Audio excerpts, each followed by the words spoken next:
What's happening, everyone? We're back finally. I know we've said that about 3 times now, but yeah, episode 25 of the Scottish Silverback podcast. And since it's a new year and all that, and just trying to get these flowing because, as we said before, we get kind of really good feedback from these. Just kind of two guys,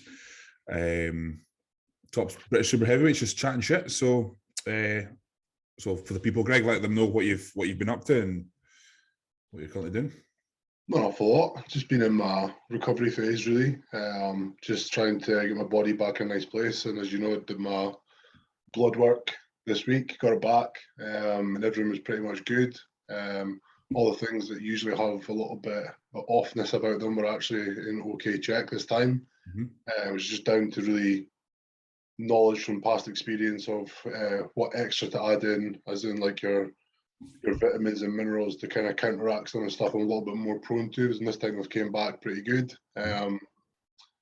So yeah, just been kind of training hard, just building my numbers back up, feeling healthy, getting my diet in a nice stable place. My weight's stabled off quite well over the last couple of weeks, so I'm in a good holding pattern. So yeah, just be ready for the push on way to start this week. So I'm quite excited. Nice. What are you weighing just now? Hovers between 127, 128 kilos, so just about 280. What? 280, aye. Class. So you kind of push that quite quickly then, you'd say? Yeah, I mean, like, as you know, like I kind of go back in like full guns blazing as a rebound. I put in a lot of food. My body feels a bit sluggish for the first week taking that much food, but then it kind of stabilizes out. The pumps go away, the water retention kind of fades off. My body adapts very quickly. It's just the way I like it. I just like to get my body back up to a nice weight quite quick, so it gets quite helpful. It's not healthy, but my body just adapts to it quite well. I've never had an issue doing it. But once I got to that 128, the look just gets better and better. Like, I've noticed how much leaner my legs have got. My legs actually look like they're about ready to fucking step on stage. So how much it's changed over the last few weeks, just holding that weight and just like keeping the training good. The diet was perfect. It's just my body's just adapted very well. So yeah, it's been quite a good rebound, I would say. I never thought I would see my peak off-season weight from last year on TRT. So it's quite good to get to there, yeah. Been interesting. It just shows you the importance of kind of harnessing that kind of post-show period. I think, I mean, I've spoke about, well, you know yourself, that I've just completely like fucked off, like eating. Like you don't have to like be religious and eat perfectly, but you do need to kind of just prioritize your eating and not take eating shit overboard and all that, because at the end of the day, a calorie isn't just a calorie. And yeah, if you harness everything efficiently, but you can make some serious fucking progress post show. Oh yeah. And yeah, it's kind of also a testament to that. So it's not like 6,000 calories of shit is going to be the equivalent of 6,000 calories of food. Like, the difference that's going to make to your body and your look is it's not even comparable. Yeah. So, yeah, like obviously when you come off a show, pretty much you can eat stuff and like you can be a little bit more relaxed and all sorts. Yeah. Just saying, I don't know why. Can you hear me? Yeah. All right, sorry. You can be like a little bit more relaxed, have some cheap meals. Your body's not going to go fat in a day, but then again, if you want to have a nice rebound and not go fat, then obviously you're going to have to eat a lot of clean food. Your body's very acceptant. I mean, coming off a show, your body's going to have everything. So eating clean food tastes just as good as almost bad food at times. Still, like, you want to get that food in. Your body's just craving it. So it's a good time to make the progress. Use it well. 100%. I mean, like, also in that period as well, you're setting yourself up to kind of make sure that after that is solid. So like, you don't want to, get too fat too quickly either. I mean, obviously you've got a fucking metabolism made out of fucking uranium. So it's unlikely you'd have got fat, but obviously for the average person, like, if you can harness that period, add a shit ton of muscle post show, just kind of stay 90% disciplined, then you're setting yourself up when that post-show period kind of calms down. You're in a better spot to then kind of like where you are now, pushing up and actually push for a big off season. So again, it's like I just said, like, not many, like, usually when you go off show, like, obviously you're having a lot of crap food, like your cholesterol and a lot of levels are going to be off. Like, mine's were mint. So it shows you like I've not like binged that hard, or I've kept like healthy fats, and I've put like a lot of omegas and stuff like that, and my cholesterol's mint. And usually that'd be one of the things that would kind of be a bit off post show because of the bad food, and you've jumped massively up in weight and your body's adapting. But it just shows you like if you control things well, you can keep your levels fairly clean. I mean, usually a lot of people have some bad levels kind of coming off a show, even just after 6 weeks. That was just my 6 weeks after the show, and I was still pretty good. And I'll happily openly admit I was on cycle for fucking 10 months. It shows you like that's not something I'm proud of, but I mean that was something I had to do for the season. If you're at this level, these are the kind of things you have to do, and obviously I check things throughout. But I mean, you don't want to be on cycle for fucking 10 months. 100%. Even like 6 weeks coming off that, like things are mint. So it just shows you how well you can control things by like taking the right supplements and everything. I mean, like when I send plans to a guy who's assisted, they'll have like a huge like array of like supplements and stuff. Now, a lot the supplements are optional. If you don't want to take them, you don't want to take them. But it's funny how guys will happily spend money on gear and growth and all that, but they'll turn around and be like, right, where's the cheapest place I can get omegas? I'm not taking that. What's the point in taking that? You're like, it's the opposite way around, mate. The opposite way you should be looking at that. But over the past 2 weeks, the amount of conversations I've had with people about steroids, and it's always the same. It's a bit the younger generation, but they seem to think like this is like what like me and you take, and this is why we look like that. And I'm like, mate, you don't know how fucking hard we work. You don't know how religious we are with our diet. You don't know the expenses we go into to make our bodies like this. Like obviously with the supplements we have to take, like just the food, fucking money we spend that. Like it's religious and the stuff we have to do. But then the best way I can explain to people is like you can't throw icing on a table and call it a cake. You know what I mean? It's not going to be a cake. If you had a sponge in the base, you can still call that a cake. That's still a cake in a form. You put the icing on top to make it look pretty and fucking like really fancy, but you can't just put ice in there and call it a cake. So like you need to build that whole base and foundation in the sponge before you can put all that fancy shit on top to make it look good. I'm starving now. That's what I'm trying to explain to people. Starving. No, you're 100% right, mate. And I've had experience with like you said myself, like young guys just being like, right, here's your diet, here's your training, and like, right, okay. When I came to you, I mentioned gear, and I was like, I remember, but I'm not. Yeah, that's what you want to do with that. Yeah. So it is baffling, but no, that sounds good. Yeah. What about yourself? So that's me 6 weeks and 5 days out from the US, Arnold. So how fucking quick has that come round? I started just over 16 weeks. Now, don't get me wrong, like those first 8, I didn't really do anything really. I kind of just kept it, just stayed on plan, 100% on plan. Obviously, I was in Dubai for 2 weeks as well, where I stayed on plan, apart from one cheat meal on Hogmanay. But it was a Japanese place we went to, so it was like sushi and all that. I don't even like, well, I wouldn't say like sushi, but it's definitely not nowhere near my number one. No. So I had a wee bit there. That was fine. But that's literally been the only thing I've had kind of off plan in since about 16 and a half weeks. So you feel it's been quick though? Sorry? Obviously, like you're saying that it's like shit, it's only 6.5 weeks. Does it feel like it's been quick from the 16 week out marker? Really? Yeah, really quick, mate. I think I don't know. That's good. Yeah, I mean, you saw me just before Christmas. Like I just looked fresh.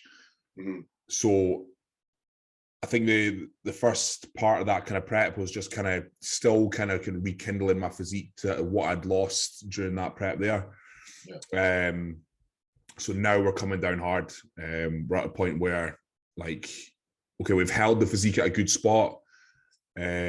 Shape and all that's there, separations there. Like, let's just get fucking peeled and hard now.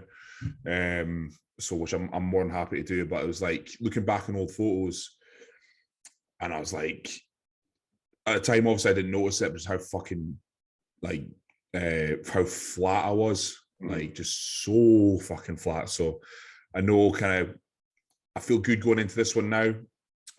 So I was 258.2 this morning. Which if you, it's a terrible way of doing it. You shouldn't do it like this, but I was 247 at this point in the last prep. Mm-hmm. And I said I needed an extra 7 to 10 pounds at the Arnold UK. So if you look at it that way, it's kind of like I'm on track to be like fuller. Yeah. Mm-hmm. If you look at it that way. So, and obviously the good thing about working with Nick as well is that Nick's trained me since a junior. So, and advised me since I was a junior. So he knows how to react to things like T3 or Rumidex. He knows when I need to push and pull. And granted, it was only the first time I worked with Patrick on a prep, but I think it was kind of just like pull. And I remember he said to me one time, he was like, oh, right, this is probably the last day we're going to put in a high day. And he sent me the high day. I was like, mate, that's not high at all. That's what I have burns on. That's not fucking high. So the high day. You know what? It's very strange because it's not like he's got a shortage of big guys in his roster. So it's like, what the fuck do they eat? Because I'll guarantee you there's no way they could load up on that. That's the thing, is that we know what happened with him and James in the Olympia. Yeah, like, he was ready at like 270 and he brought him down to 259 or something like that. Dennis Wolf has complained about him bringing him too flat. Carlos Thomas, the same. The guy who just won the Nationals. All these guys reported the same thing, just being pulled down just too hard. So he is all about being peeled. And don't get me wrong, he did get me inside out. Like, I'll 100% put my hands up to that. But that I think he's just overly cautious towards the end. Whereas I know Nick trusts my judgment. So if I said to him, look, mate, I think I need more here, I think I need less here, I know he'd kind of be like, right, okay, that's kind of what we need to do. So I had a bit of a wobble yesterday. I'm not gonna lie, I think I mentioned it to you.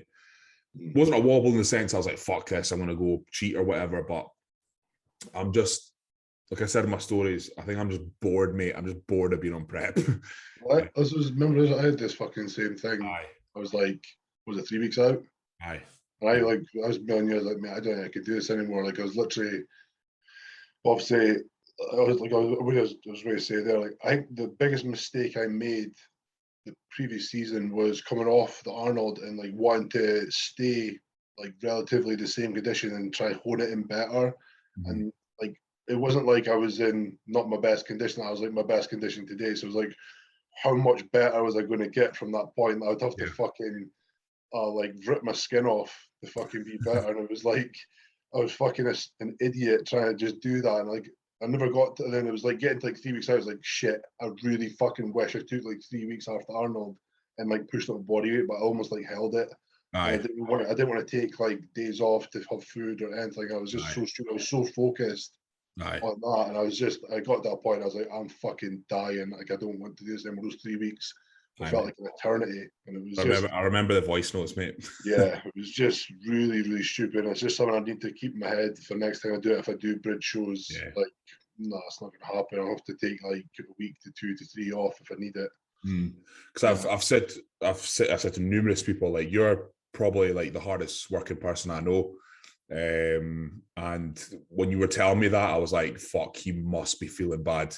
If he's telling me that, because, you know, like, I've been through preps where I've had like 50 grams of carbs a day for weeks on end, and like had like a refeed day at the weekend. And it's like, I know what fucking horrible suffering feeling feels like, but this was like mental, like hard. Yeah, it's like the days felt like fucking months, and it was everything was just like, I was miserable. It was my own fault. It really was my own fault. It wasn't like anything Jamie didn't want to do. He was telling me to go take like days off, do this, like have a week to yourself, the family, have 2 weeks. He goes, I don't care. He's like, go get like weight on you, thing like this. And I was like, no, I want to get better. And he was like, don't be fucking stupid. I didn't listen. I was just so focused on just being like even more inside down. I was like, looking back and I'm like, fucking hell, like, how much more was I going to get? I was going to kill myself. That's what I did. That's what I did for the Universe. Came off the back of the PCA, and Nick was like, don't do cardio. Keep your food high. Don't do anything. Just fucking keep the food high and just let your body do its thing. And I just did the opposite. So I was like, nah, I need to be sharper. I need to do this and it. And my physique fell to bits in a 2 week span as well, which is mental. But it's mental how you can be so focused and so dedicated that it kind of backfires in a sense. Weird how that works. It's funny as well, because it's like, how much do we actually believe in our own capability? Like obviously your PCA British condition and my Arnold condition was like our best probably to date. And it's like we genuinely thought like we could be way better. And it's like we're just like fucking hell, like how much harder, how much more can we suffer to get better? And it's like the point wasn't, it was you're speaking about like 1%, maybe 2 max, but it's like there's nothing more to give at that point. We're inside out, hard dry. There's nothing else we could have done. But it's like we genuinely think in our mind that we can be way better. Yeah. And there's no telling us like fucking anything different. That is genuinely fact. Yeah, it's fucking tough, like, but we're so just like welded to this lifestyle. It's an obsession. It's an obsession. You're completely obsessed with being better. And it's like, no matter how good you are, you're like, I could be way better. And folk are like, what? No, you're not. Like, no way you get better than that in that time or whatever. It's like, this is it. But you're like, nah, fuck off. I could be way better. just watch, men. We'll go and kill ourselves, and it just doesn't translate. It doesn't work like that. It really doesn't. It's fucking weird. But so that's where I'm sitting now. So I'm pretty happy with how I'm looking. And like I said, we've put in the trend. We've put in a wee bit of a Arimidex, providing, and another wee spout of cardio at the end of the day, which I've just completed. So, like I said, I'm staying full. I haven't dropped any fullness. I haven't. The high carb days that were in before were like scheduled, and now we've taken them out, and we're just using them on going by look now. So, I'll be interested to see kind of how things progress and how just shapely I can stay going into the end. So yeah, looking forward to it. And it's gonna be a quick 6. I think it's gonna be a quick 6.5 weeks, because if I look at this is the way I'm looking at it in my mind. You look at the time you're about to fly, and then that time there will just breeze past. It's actually it's less than that, because we fly out almost a week before the show. Yeah. So yeah. Airbnb you're staying at. Yeah, it's across the road from the venue. It's class. Nice. So mate, it's going to come in really quick. But the way I'm like reminding myself is this is like the same time period between Bodies and the Arnold UK, and that was a 6 week gap, and that went like that. So it's like it's just going to be the same. So, but I'm willing to suffer, willing to kind of get what I need done, and hopefully, I'm 258, so hopefully compete around the mid 240s. I think. Somewhere like that. So what was your weight at the Bodies by O? 244. Yeah, I was going to say. Yeah. Even then, I think we agreed at the time when we done the podcast, I wasn't full there either. No. So I've got your look was very crisp. It was like very detailed and sharp, but I wouldn't say the loading or the filling you out worked in that sense. I would say because your photos like the day before was like the most detailed I've ever seen you, and the load was like it loaded you, but it didn't translate to your look of bringing that out in a punch. You know what I mean? Aye, 100%. Like you looked fuller, but the detail like kind of went away a touch. It wasn't even like you spilled. I can't understand. It was just a weird loading. Yeah, it just wasn't enough. I don't think just wasn't enough. So. It was like it was coming in, but not coming in well enough. It was like you were so sucked down, and he filled you up, but it didn't fill out the muscle to push out that detail, if that makes sense. Yeah, 100%. Yeah. So you just needed like a lot more. You were just too flat. Yeah, 100%. And then at the Arnold, it was just like next level flat. Right, so we put up questions on Instagram today, or yesterday, I don't remember what it was. Yeah, today. So we'll get to answering them. Enjoyed doing these. So okay.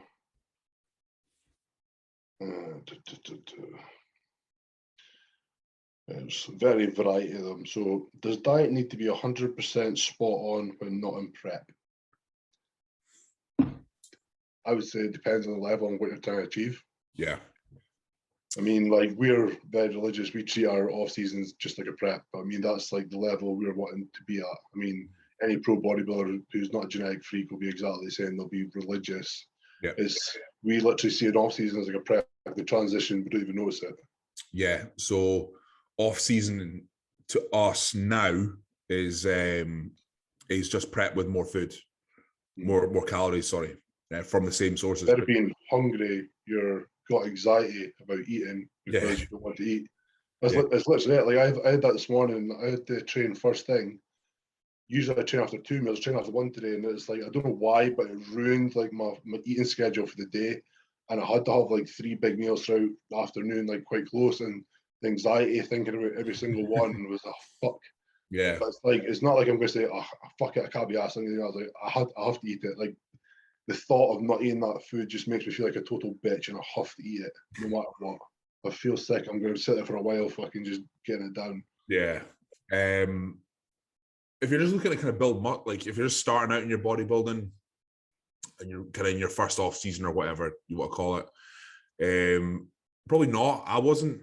I would eat shit almost every day. And then usually if you're just starting out, you're usually quite young. So you can probably have your meals and a bit of shit on top of that every day if you really want to. Expect to diet for 20 weeks when you come to contest prep, but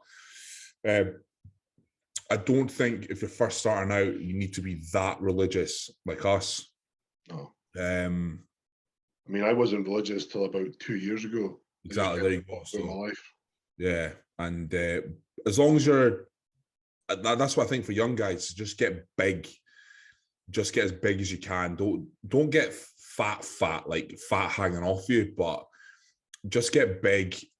Eat as much as you can, clean food throughout the day, add a bit of shit on top, and just train your fucking arse off, and you'll have a good base to then diet from. And every time you diet, you'll be leaner at the end, in your next off season. So, but yeah, it depends. Like you said, it depends on the level. But I would say that kind of intermediate to beginner guys, that you can keep it 80-20 probably, something like that. Yeah, just don't. Like, I think the big thing is like what I just said is like you don't want to eat, or like you can't be asked eating or whatever. Like you have to eat. It's like don't just, even if you're going to have something like not exactly your meal is quite close to, it's better than just missing that meal. Mm-hmm. Obviously, eating the same meals day after day is fucking relentless and monotonous, and it's not fun. But it is what's needed if you want to grow and be at a good level or whatever. Yeah. But it's just what you have to do. Yeah, there's no way around it. Yeah, there's no way around it at all. There's no amount of gear that's going to substitute food. Yeah, I wish it did. Simple. Just inject the size. Yeah, it's not going to happen. Would you rather never do a bodybuilding comp again or have sex ever again? Never do a bodybuilding comp ever again. Yeah, definitely. That's. I'm not going to do fucking that long to sex. No way. Any advice for getting into coaching and bodybuilding later on in the line? As in coach bodybuilding? It just says coaching and bodybuilding. Right. Coaching and bodybuilding. Right. So if it's just kind of like your average coaching, like lifestyle clients and stuff like that, just like PT, just get yourself out there on Instagram, talk, film yourself training, post photos of yourself, do your own transformations. That's number one for me, is that people want to see like your quote unquote journey.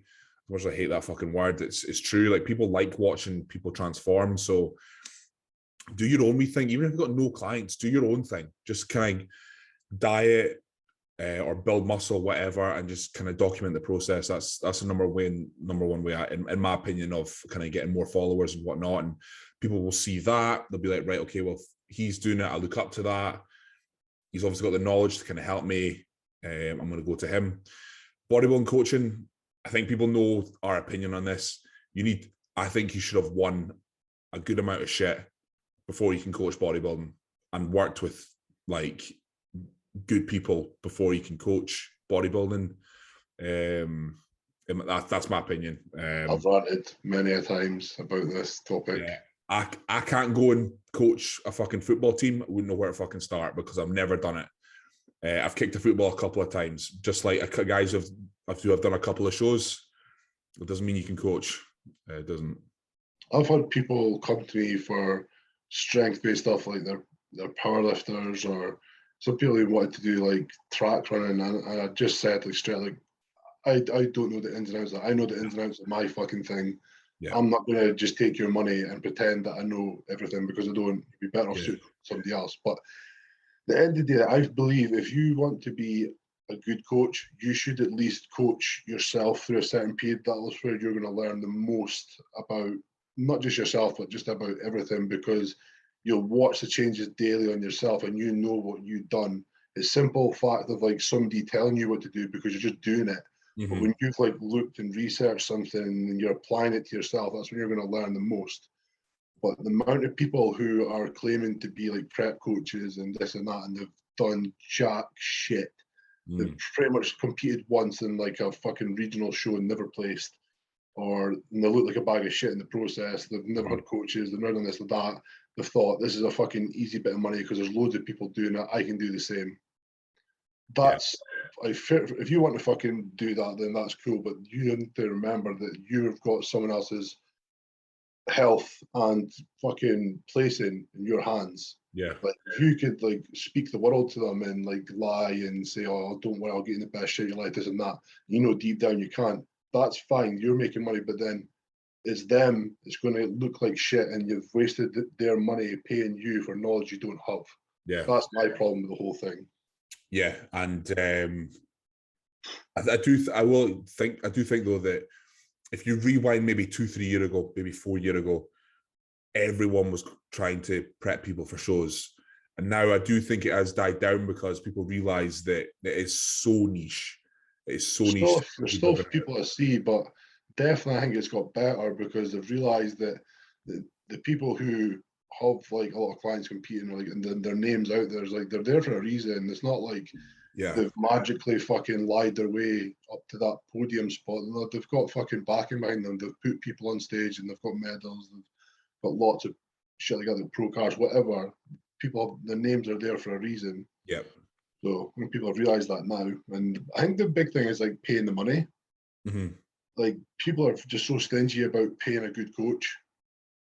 Or they believe like, oh, because this person's cheaper, and like they're probably not that far off them. Like, fuck, tell you, people's prices are pretty much accurate to what they can give you. I'll say that. 100%. So I say that's like the only advice we can give you for that. Just kind of watch who you're going to. When and why was the biggest jump in your progress in your career? I would honestly say the year just passed. Goma Jordan.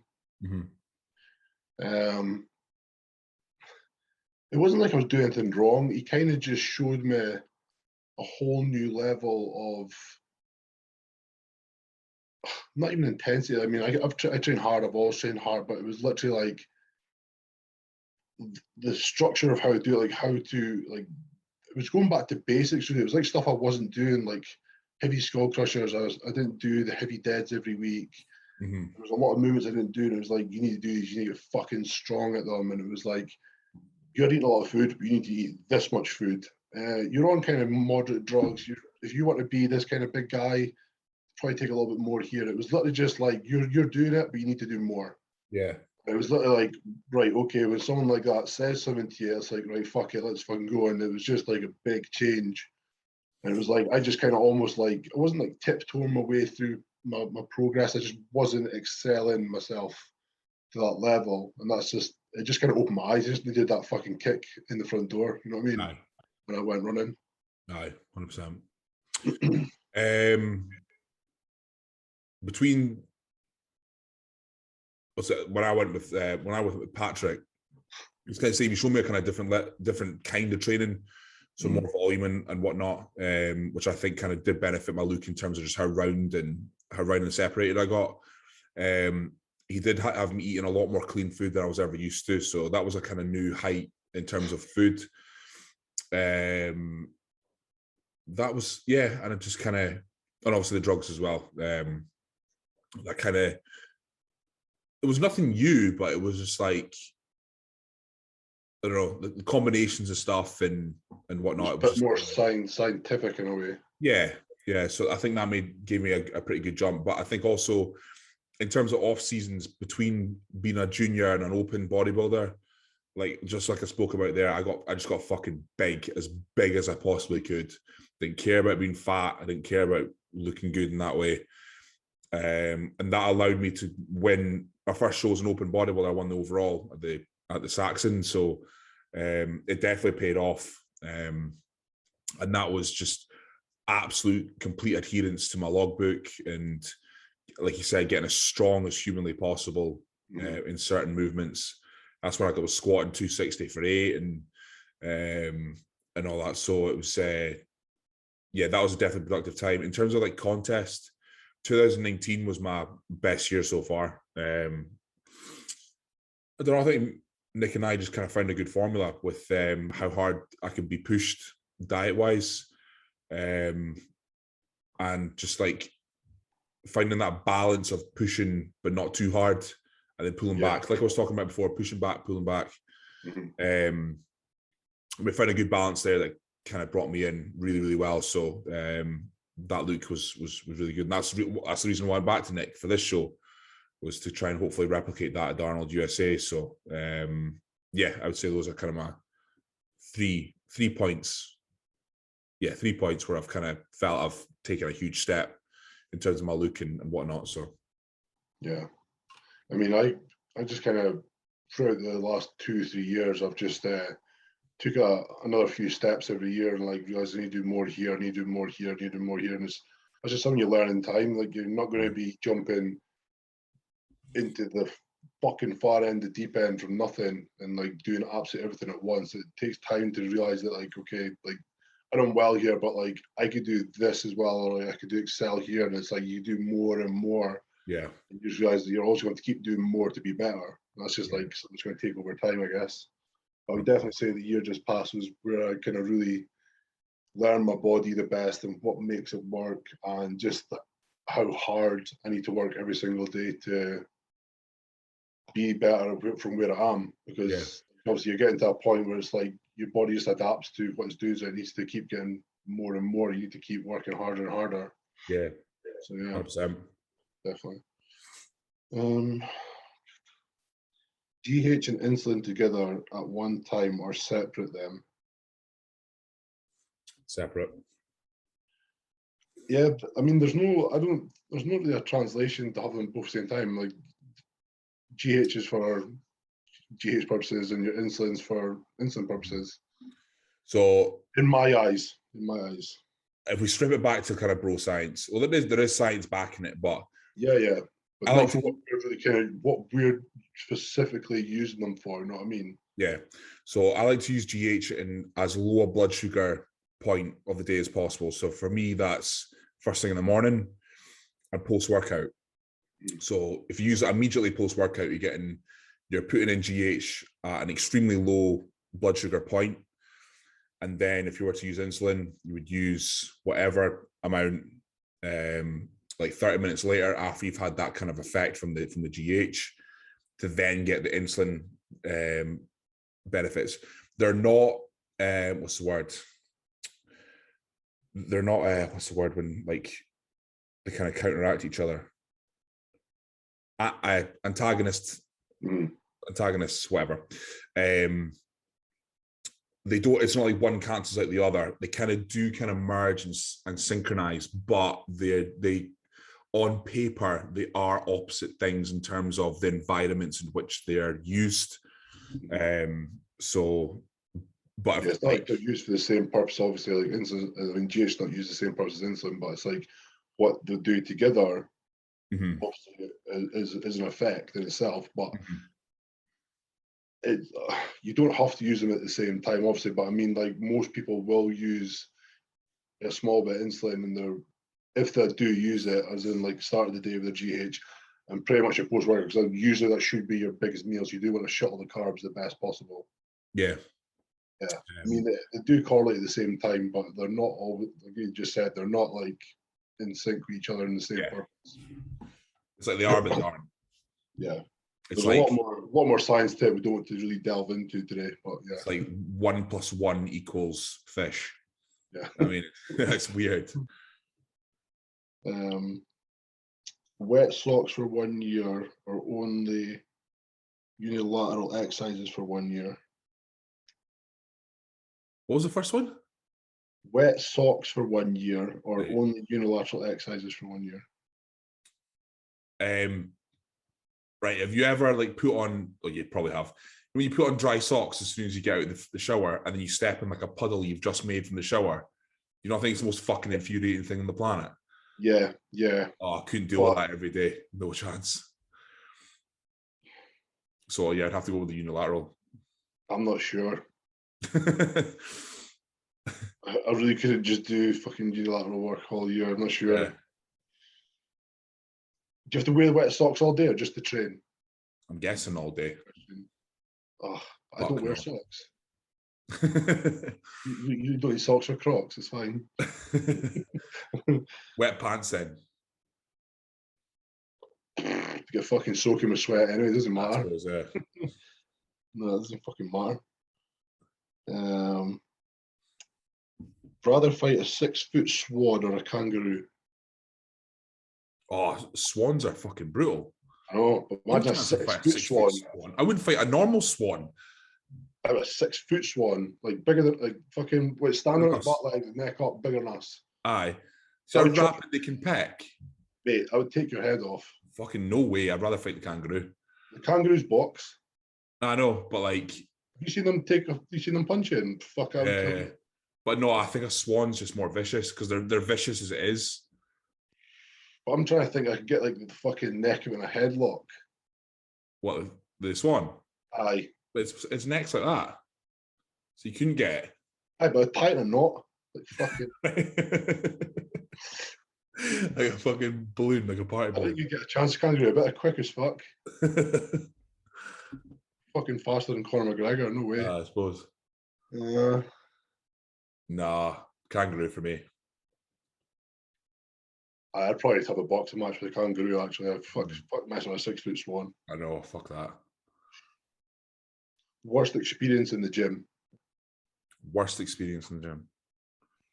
I tore my hip in the summer. That was pretty shit. Sharted a few times. Spewed millions of times.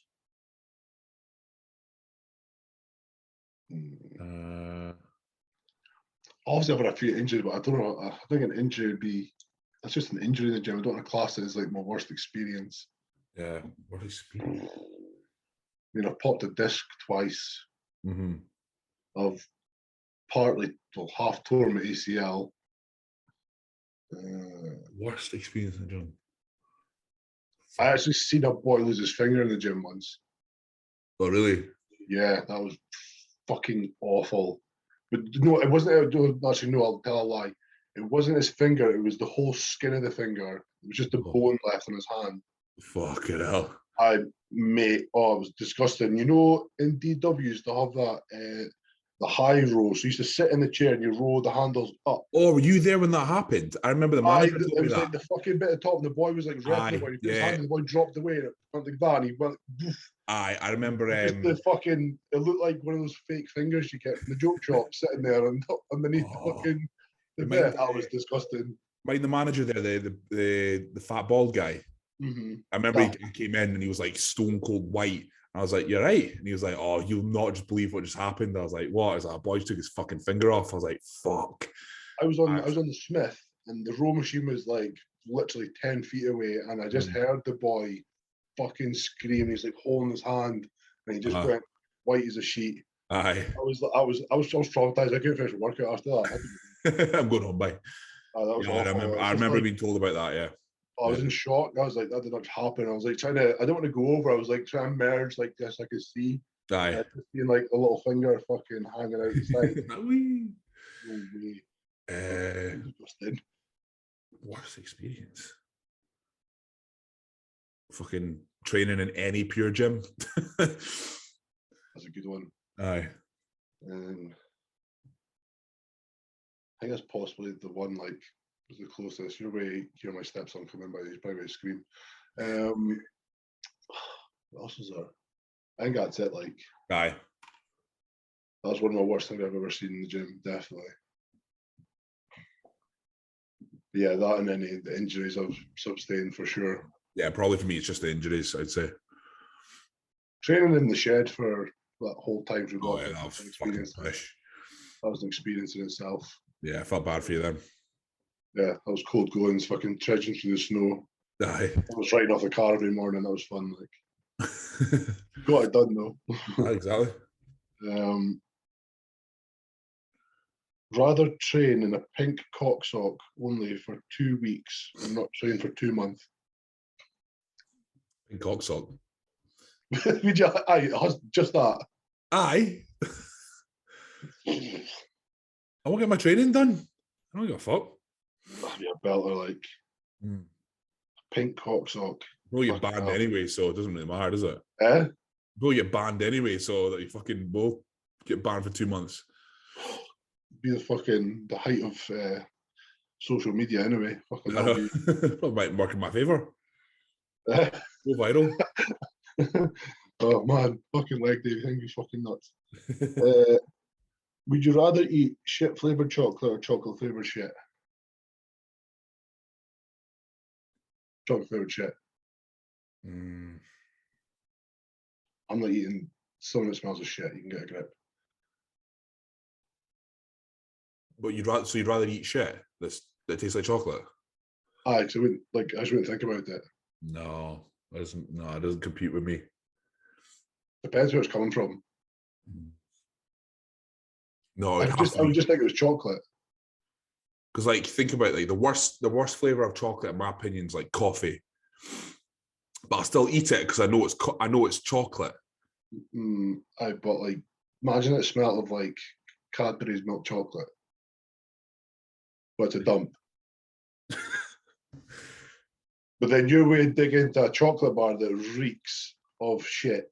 But imagine like foul shit. You're like, wait, eat it. There's no amount of nose holding that would get rid of that.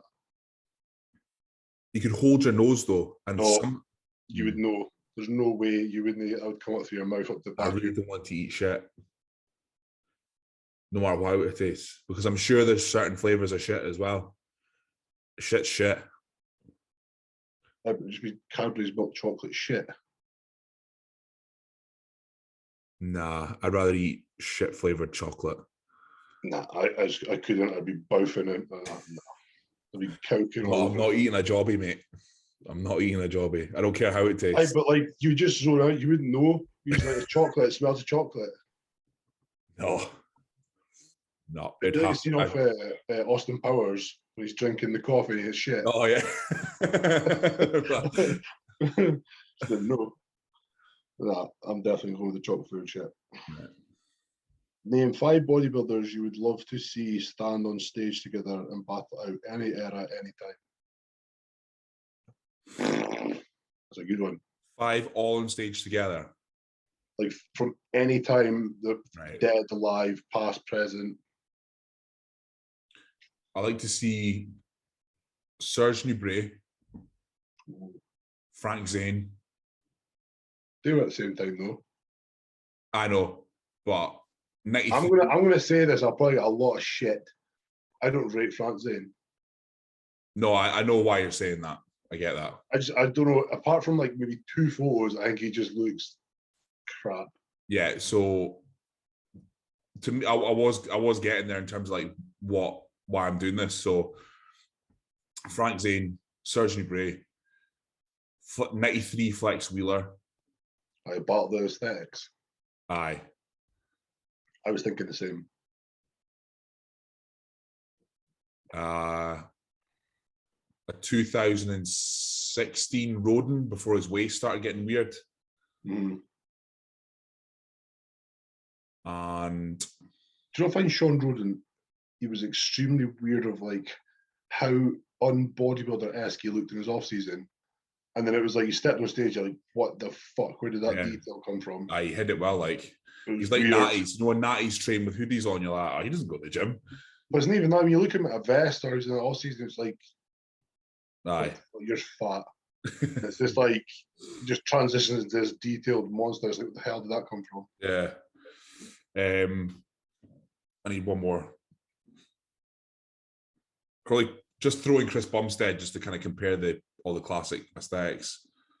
I think that'd be a pretty cool battle. I just think Flex Wheeler can be beaten from his look. From, was it 92? 93. 93. That was just unreal. Yeah, disturbingly good. Yeah, just perfect proportions, just symmetry, detail. Yeah. There's things pop in there that you've never seen. I'd like to see a 2021 Nick Walker, 2009 Jay Cutler, 2003 Ronnie Coleman, 1993 or 94 Dorian, and a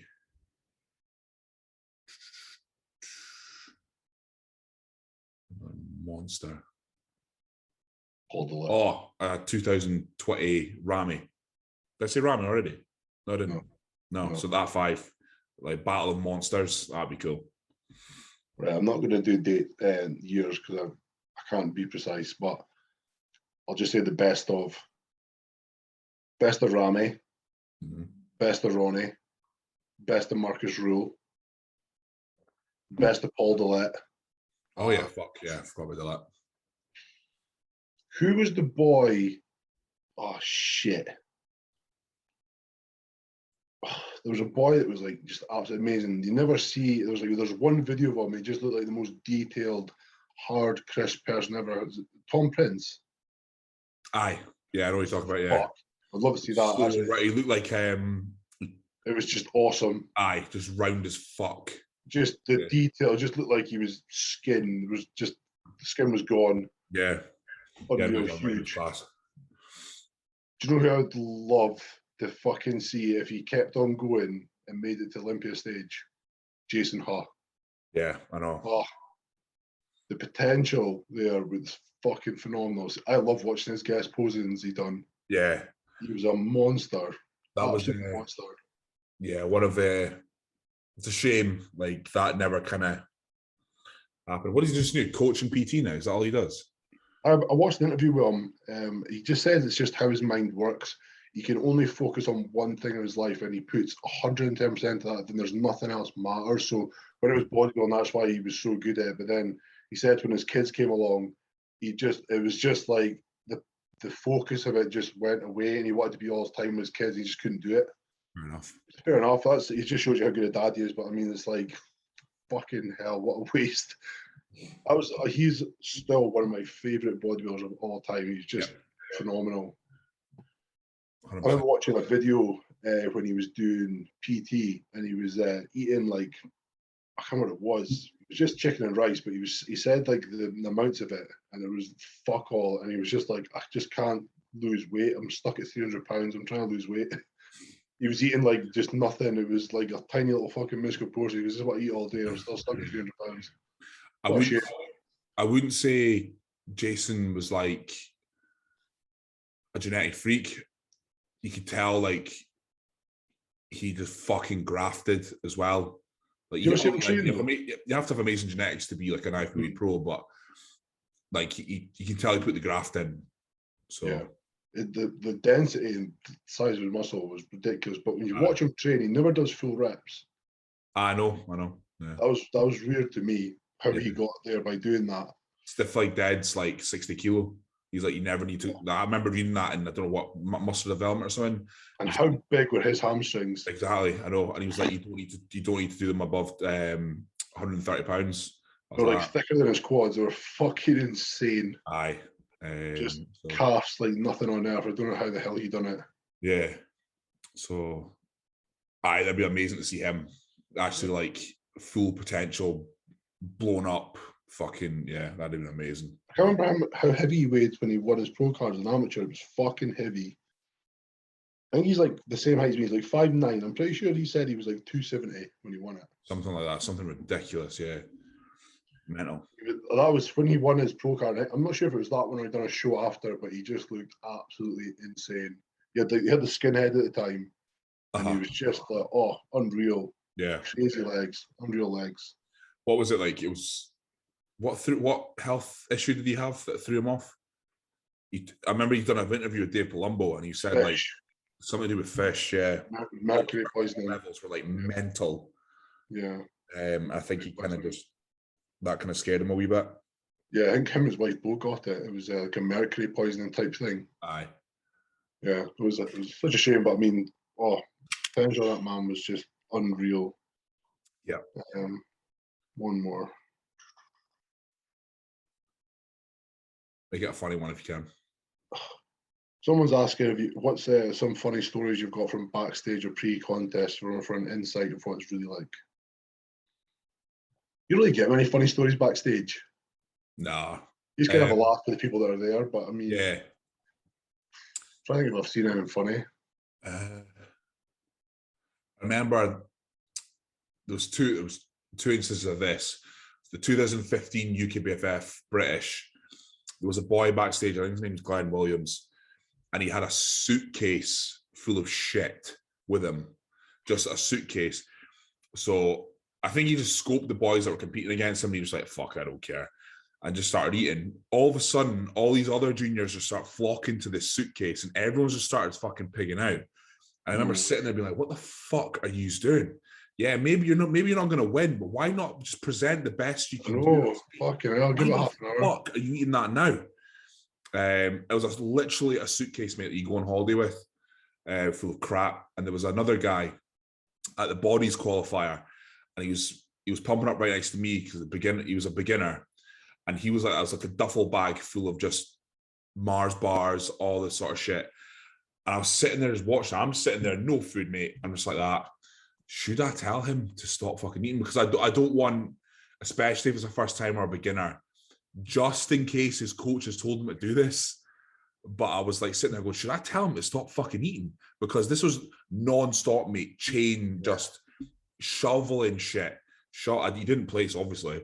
But like, I was like, what are you doing, mate? Like, there's no way a coach told him to do that. There was another guy. I'll tell you after this who he was a client of. Oh, actually, I've got a funny story, but I'll let you go first. But he was next to us in the car, and I was like, fucking hell, this boy's like, I haven't seen him for one split second without a Rice Krispie bar in his hand. And he's shoveling them. I mean, Reagan were going, right, that's him done the full packet. And then he goes like that. Boom, another multi-pack. Boom, another multi-pack. I was like, no way. I know this coach. No way is he telling him to do that. And that was another instance where I was going to be like, mate, what the fuck are you doing? Like, it's mental, the self-sabotage minds that go on show day. Like, it happens across all classes. You just see people backstage, like, literally, like, Connor's mate done that. Really? Fucking little angry cunt. But the night before the British, when we were doing registration, him and the boy he was with, I can't remember the other boy's name, but they had like a whole pack of rice cakes, and they were just eating them dry, one after the other, standing in line. And I can't remember who I was standing with. I was standing with Jace. And I turned out, like, what are they doing? And they were just pounding these rice cakes, like standing like rice cakes, like the day before the show. And I was just like, fair enough, maybe just sits well with them. Finished that, another one. Mental, mate. I was like, no fucking way. I was like, I'd be dying trying to eat these. And then I registered and fucked off. And then when I got to the show the next day, they were backstage doing the exact same thing. Yeah. But they've just been eating them non-stop since then. It was fucking nuts. They were just both hammering these things. There was no jam, no fucking peanut butter, just nailing these rice cakes. I was like, holy shit. It was fucking nuts. But the best story, you probably remember it, backstage at the Scottish, I said the boy turned up without a tan. And he was coked out of his tits. Oh, Davy Murphy. Mate. Oh, Davy Murphy. I remember I was fucking came in like absolutely fucking like he was on like a fucking ecstasy transmission. Oh, he was fucking bounced in the room. Didn't come backstage with any shorts, top. He was in his posing trunks from the fucking audience, backstage, through the back, burst through the door, and he's like, "Fuzz tanning me." It was like, you get your tan at like before the show, mate. And he's like, "Nah, when you have to do it." And there was like, "We're not tanners. We're not doing your fucking tan." And he's like, "Someone has a fucking tan." He was going mental. And I was like, I was in the corner with my legs up against the wall, just like that. Aye. Like just watching, like, what the fuck is going on? And then he was just like, someone fucking tam it. He was way going nuts. So I think Anne-Marie goes, fucking hell, fair enough. I'll tan you. So she started fucking tanning them with the stuff you used. Aye, Dream Tan. Aye, then I was just like, what the fuck is going on? But then he was just absolutely smashed. He was just pouring with sweat. He was just fucking bouncing off his head. I've got a story about him as well. My second show, the UKBFF Scottish, he got second and just fucking went nuts on stage. Like, was like squaring up to the boy on stage.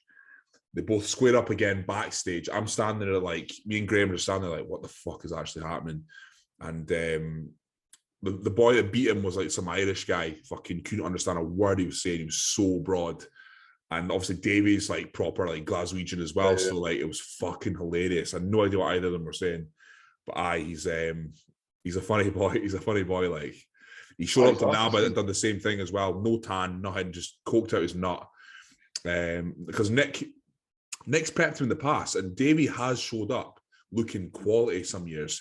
He's done really well in some shows, and he's done really, but I think, I don't want to obviously, I don't know him, but I think there's a few issues kind of behind the scenes going on there. But Nick would say he'd take coke pre-workout and everything. Oh yeah, easy. Fuck that. Why the fuck would you do that? So yeah, he's a funny boy, mate. He's bouncing off the walls when he came. Fuck knows how much he had, but I've never seen Scottish bodybuilding enigma, mate. Oh, it was mental, absolutely mental. I don't know how he managed to survive stage. That was just mental. Yeah. So that was quite a good one there. I remember there was a boy at the UKBFF Leeds. He looked like literally like Lewis Capaldi, mate. He looked like the spitting image of him. And I was getting tanned, and he did the kind of same thing. He walked into like the tanning bit where Jan Tanner was doing all the tans. And he was like, I'm here for my tan. She's like, okay, what's your name? What's your booking? He's like, oh, I haven't booked. He's like, you can't just walk in and get a tan, mate. You have to book it and pay for it. He's like, oh, I thought it was like all included. He's like, what, included in your £30 entry fee? So I think he eventually got a tan off the bar by paying her in cash, and didn't have a fucking clue what he was doing. And he had like do you know those like chairs they have in like do you know the chairs they have at Motherwell? Like gold chairs that you'd see at functions and stuff. He was doing like upright rows, trying to pump up with this fucking chair, but like just doing his right side. He was just doing that the whole fucking time.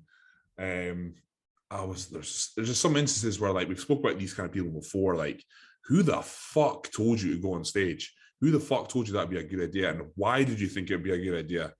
That was more like that. Fucking hell. Probably I never paid for my second tan. Huh? I never paid for my second tan. No, how? I remember. That's Scottish. I don't know why I didn't pay.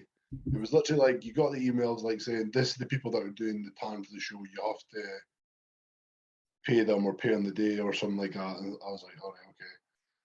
But I never paid it, and I was like, oh fuck, I'll just pay them cash on the day. And I got there, and there was this massive fucking script, and someone's fucking ticking your name off or whatever. And they're like, name. I was like, right, and they're like, right, have you paid? I went, yeah. And they're like, that's fine, just go backstage. I was like, cheers, fucking went backstage and got my tan fucked off. Fuck's sake, mate. They didn't even check because like there was hundreds of people on that list and they just could not be fucked. They were just hoping you were honest. Yeah. So I was like, yep. Fair enough. No, I just thought I'd give it a chance and it worked. So, oh well. Aye. I think there was any other funny ones. I can't think of. Obviously, I've not done as many shows as you, but I'm trying to think of it. Yeah, that's why I'm struggling. Nothing happened to Hull, really.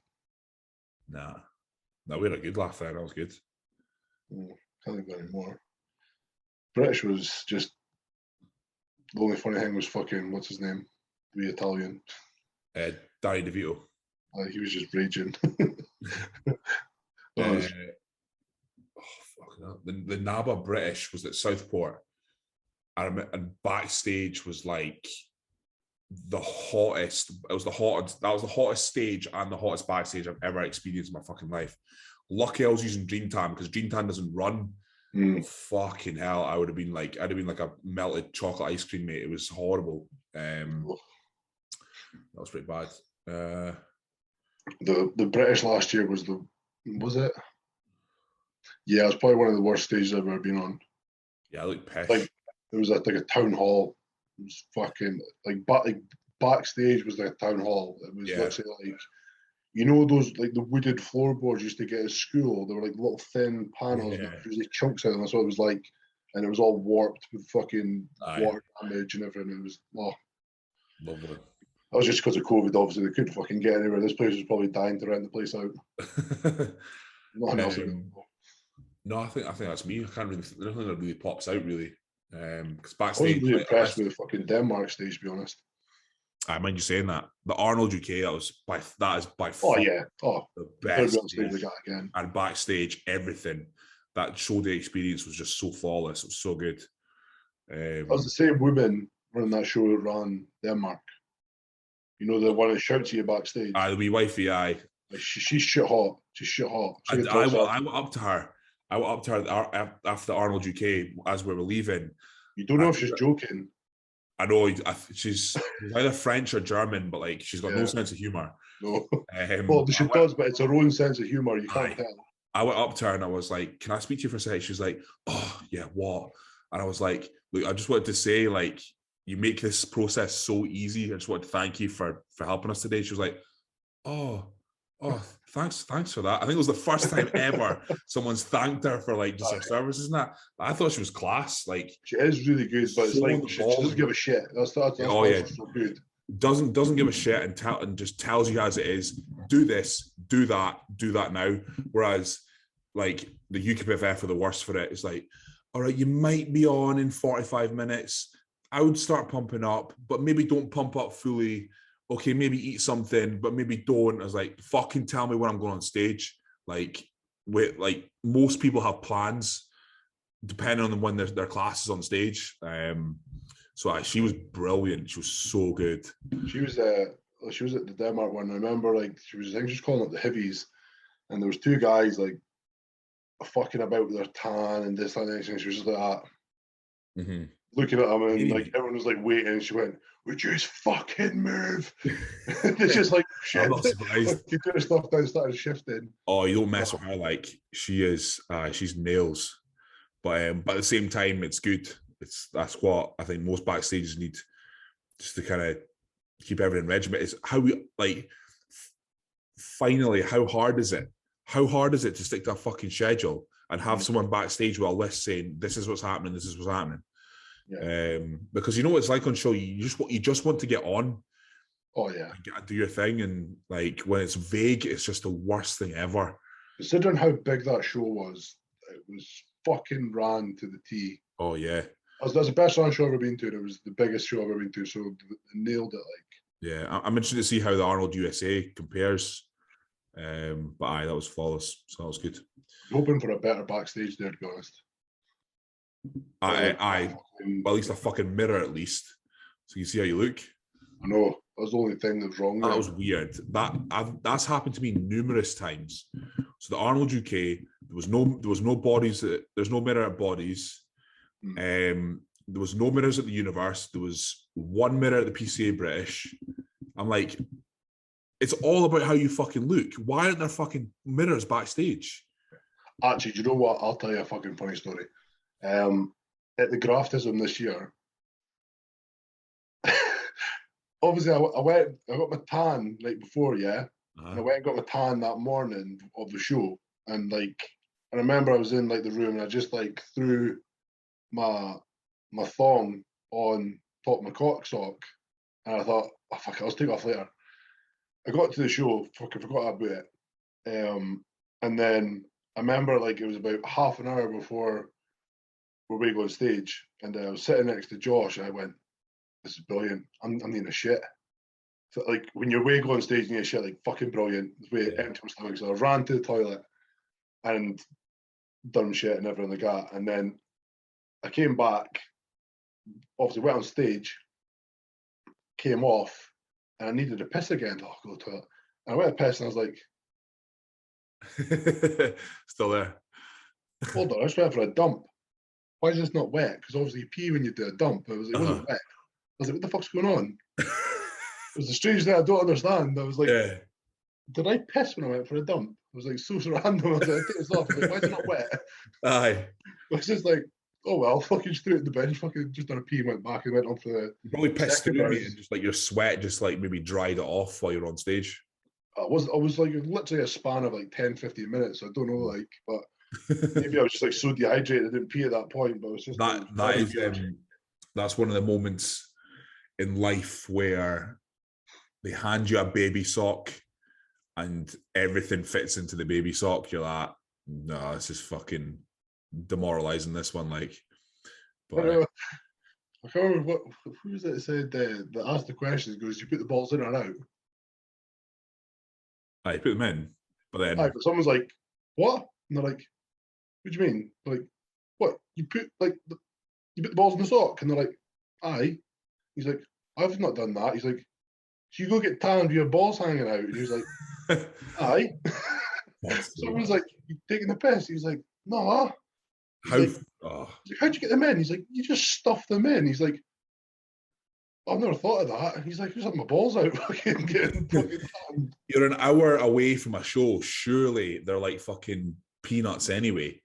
Oh, I know. I remember it's not Jamie Johal said he doesn't even wear a sock anymore. I just fucking full Monty. No, fuck that. Can't do that. Fucking wear a sock from now on. No, that's not impressive at all. Aye, so I think that's us going on an hour, mate. So also, I would like to keep these within an hour distance so people don't fucking fall asleep. But yeah, so we'll try to get a guest on next time and do questions again because it was quite interesting to do that. We'll try to get some good questions and obviously guests will be funny as well. Yeah, it definitely adds a different dimension to it rather than us just rambling for an hour. So I appreciate that, guys. I appreciate kind of everyone kind of tuning in. I realize this channel's got almost 600 followers now, so I was quite happy with that. To be honest. So yeah, keep submitting them.